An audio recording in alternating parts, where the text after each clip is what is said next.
अब अरविंद जी, ये मेरा इल्ज़ाम नहीं है, आपके दो साथी पीवी राजगोपाल, राजेंद्र सिंह, उन्होंने जब कोर कमेटी से इस्तीफा दिया तो उन्होंने कहा कि अहंकार आ गया है अरविंद केजरीवाल में, किरण बेदी में। अब मैं तो यही कहूँगा कि मेरे में घमंड नहीं आया, आप मुझसे पूछेंगे, लेकिन अगर उन्होंने ऐसा कहा है, मैं आपको बताऊंगा कैसे आया। हाँ वो बताइएगा। अगर उन्होंने ऐसा कहा है तो मुझे ये लगता है कि ज़रूर उनको कहीं ना कहीं हमारे कंडक्ट में ऐसा ज़रूर लगा होगा, कहीं हमने ऐसा कुछ किया होगा जिसकी वजह से वो ऐसा कह रहे हैं।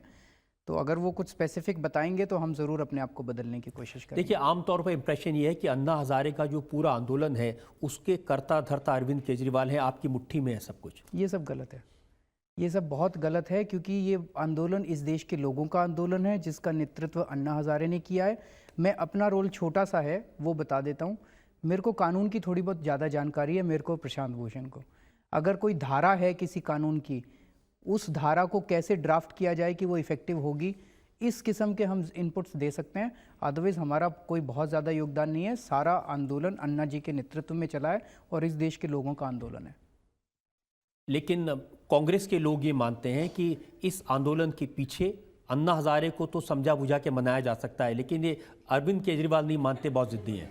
नहीं, ऐसा भी नहीं है। वो देखिए, कांग्रेस के लोग क्या सोचते हैं क्या नहीं सोचते वो बहुत महत्वपूर्ण नहीं है। इस देश की जनता को किस चीज़ से, भ्रष्टाचार से निजात मिलेगी, वो ज़्यादा ज़रूरी है। तो अगर वो ऐसा कानून दें, अब जैसे जयराम रमेश जी जो कानून लेके आए हैं सिटीजन्स चार्टर वाला, वो सिटीजन्स चार्टर वाला कानून काम कर ही नहीं सकता।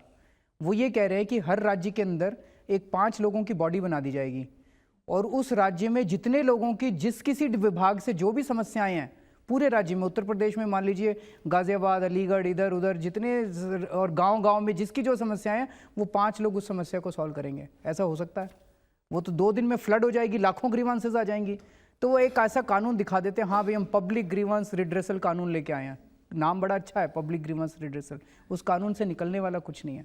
तो जब हम उसकी बारीकियों में जाके उनसे बातचीत करते हैं तो उनके पास लॉजिक नहीं बचता, फिर वो कहते हैं अरविंद बहुत जिद्दी है और एरोगेंट हो गया है। और आपकी जो टीम के साथी हैं स्वामी अग्निवेश, उन्होंने कहा कि जब मैं कोर कमेटी में था तो मुझे बहुत ह्यूमिलेशन बर्दाश्त करना पड़ा। ऐसा कैसे? उनको किसने ह्यूमिलेट किया? मैंने? अब आपका ही नाम होगा, अब तो कौन करेगा। नहीं, ऐसा नहीं है। मैं आपको उनका जो बयान है वो पढ़ के बता देता हूँ। देखिए, स्वामी जी किन हालात में आंदोलन छोड़ के गए हैं ये सब लोग जानते हैं, उस पर मैं टिप्पणी नहीं करना चाहूँगा। और मुझे लगता है कि उसी से थोड़ा सा खींच कर वो इस तरह की बयानबाजी कर रहे हैं, वो ठीक नहीं है आंदोलन के लिए। लेकिन ये एरोगेंस नहीं है अरविंद जी कि आप कहें कि अन्ना हजारे पार्लियामेंट से ऊपर हैं? ये मैंने नहीं कहा। ये अच्छा वो आपने पूछ लिया। अगर वो करण थापर का आप शो देखें, करण थापर ने बड़ी बदमाशी की उसमें। उन्होंने, मैंने ये कहा इस देश के नागरिक संसद से ऊपर हैं। उन्होंने बोला अन्ना हजारे, मैंने कहा अन्ना हजारे तो नागरिकों का हिस्सा है।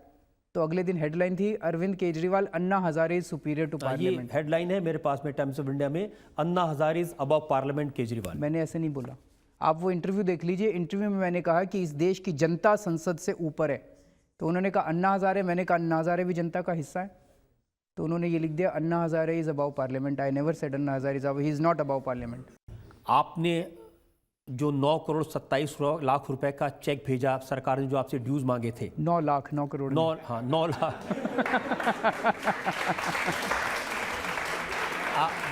आपके स्टेचर के हिसाब से तो 9 लाख छोटा लगता है। नहीं नहीं, मेरे पास बिल्कुल पैसा नहीं है। आपको मैं अपनी बैंक अकाउंट की कॉपी दे दूंगा। तो ये जो 9,24,000 रुपए है, आप IRS के अफसर थे और अब जब तक सरकार इस्तीफा ना कर ले, आप सरकार के अफसर हैं, आप सीधे प्रधानमंत्री को भेज देंगे? देखिए, मैं आपसे पूछना चाहूँगा, अगर कोई इस्तीफा दे तो क्या उसकी फाइल प्रधानमंत्री प्रोसेस करते हैं? नहीं करते ना। प्रधानमंत्री की मर्जी है, किसी की फाइल प्रोसेस कर सकते हैं। नहीं नहीं, वो ये वाली फाइल मेरी फाइनेंस मिनिस्टर के पास गई, प्रधानमंत्री दफ्तर में प्रोसेस हुई, लेकिन मुद्दे कई बड़े बड़े मुद्दे खड़े हुए इस पूरे इसके ऊपर, जो कि हमारा चीफ कमिश्नर को, अगर मैं हमारे चीफ कमिश्नर जी को चिट्ठी लिखता, वो उस मुद्दे उनके लेवल पे सॉल्व होने वाले नहीं थे।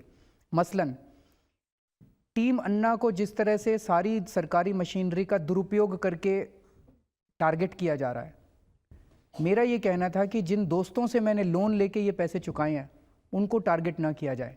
तो ये मेरे चीफ कमिश्नर तो उस बात को सॉल्व नहीं कर सकते थे। हमारे सब लोगों के फ़ोन टैप हो रहे हैं, मेरे चीफ कमिश्नर तो उसको सॉल्व नहीं कर सकते थे। तो उन सारे मुद्दों को मैं प्रधानमंत्री की नज़र में लाना चाहता था और एक बड़ा सवाल ये खड़ा करना चाहता था कि जिस छुट्टी के पैसे आप वापस मांग रहे हैं, उस छुट्टी के दौरान मैंने भ्रष्टाचार के खिलाफ काम किया और वो सारे काम मैंने उनको गिनाए और उसके लिए फिलीपींस की सरकार ने मैग्सेसे अवार्ड दिया। आप कह रहे हैं कि मैंने इतना बड़ा गुनाह किया उस छुट्टी के दौरान काम करके कि आपके ऊपर पेनल्टी लगेगी, आपके ऊपर सज़ा मिलेगी। जब मैं छुट्टी से बीच में वापस आया, 1 साल तक मेरे पास कोई काम नहीं था, मैं धक्के खा रहा था पोस्टिंग के लिए। आपने घर बैठे मेरे को 1 साल की तनख्वाह दी। वो कह रहे हैं वो ठीक है, घर बैठ के तनख्वाह लेते रहो, छुट्टी लेके काम मत करो देश के लिए।